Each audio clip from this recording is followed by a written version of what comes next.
This is Al Capone, the bearded dragon, which I own. Not much has occurred since the last movie, but I think it's important if we get to know him a bit better. For one thing, he again likes lettuce. As such, he often eats it.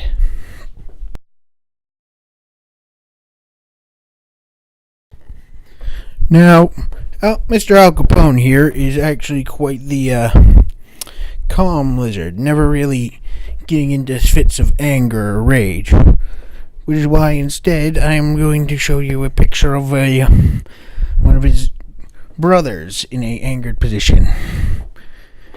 Yes, this is what they look like when they're angry. Puffed up, defensive, looking menacing, well, as menacing as they can. Works on predators. Not really look like something you want to eat, now does it? That's all.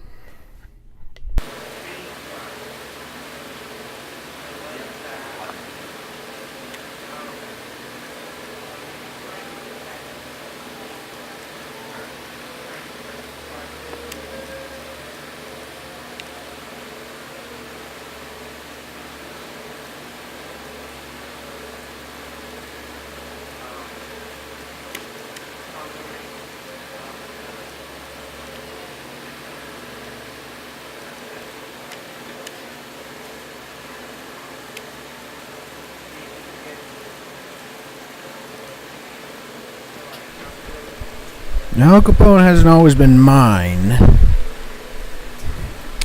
He was only recently acquired by me. About a couple months back. His original owner was a lady named Dale. And she's a co-worker of my mom's. And they'd been working for a while, and one day she asked Mom if she could have take in a bearded dragon. Mom, of course, came to me to ask whether or not I would want one. Which, after a few hours of thought, I decided yes. So, we eventually were able to procure him, and he's been living with us ever since. Pretty interesting little fella too.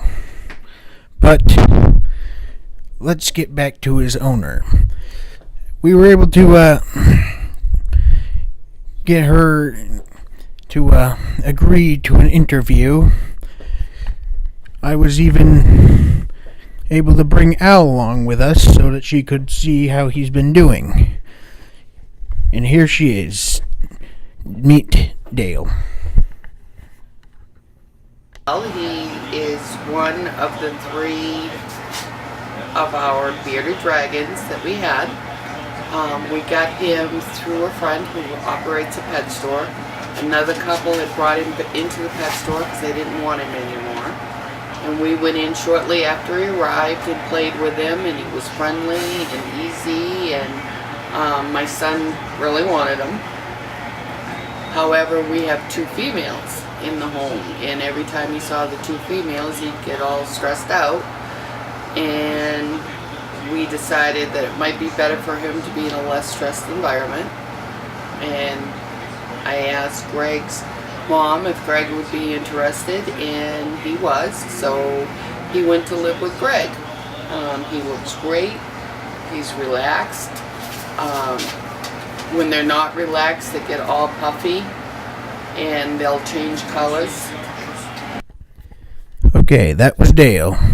But I also believe in getting both sides of a story, and possibly a little bit of the future after which.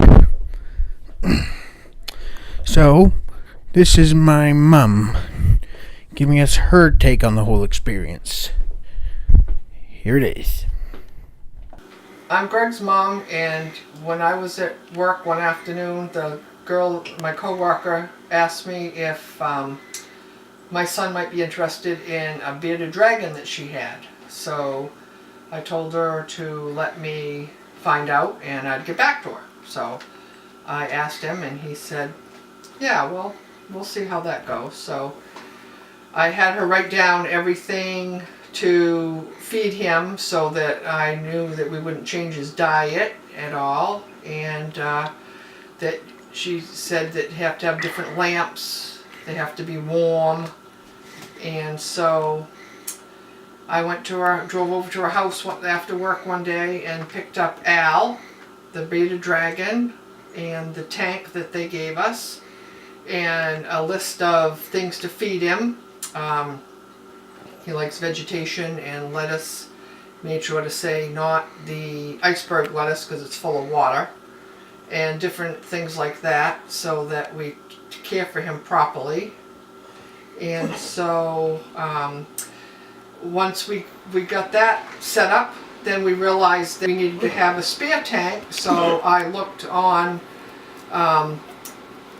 different sites to find another setup so he can have his own habitat, because he likes to be on a log, and he needs to be in a heated tank. And we had to go out to the pet store and get him some thermometers for his tank and a heating pad so that we could take care of him like this last owner took care of him.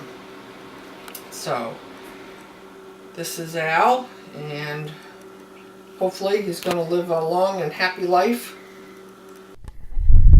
Okay, now we're going to hear from an unofficial expert. Here he is. Recording?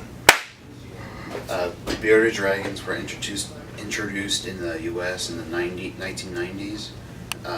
They were liked. They quickly became popular as pets because of their small size. Or they're big enough, but they're small enough to be for pets. They have a variety of food, or they're able to eat out a variety of food. They can now be found in a multitude of places that sell pets. Bearded dragons are native to the continent of Australia, where they are adapted to climbing, so they can be found on top of trees or in the tree branches, and they get warm on top of rocks, and they chill out in bushes.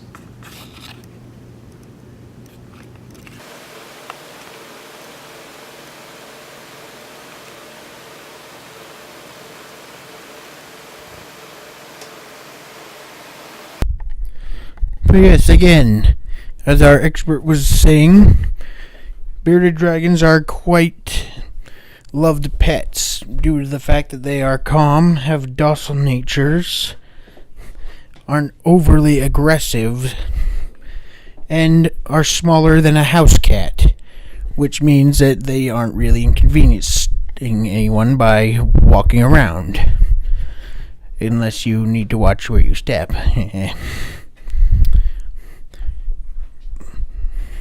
They are also known to be good with children, as they obviously cannot bite very hard,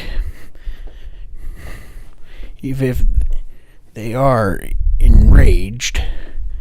And usually when they are not feeling like they want to be at a place, instead of biting, they usually just up and walk away, which is a desirable feat in a pet.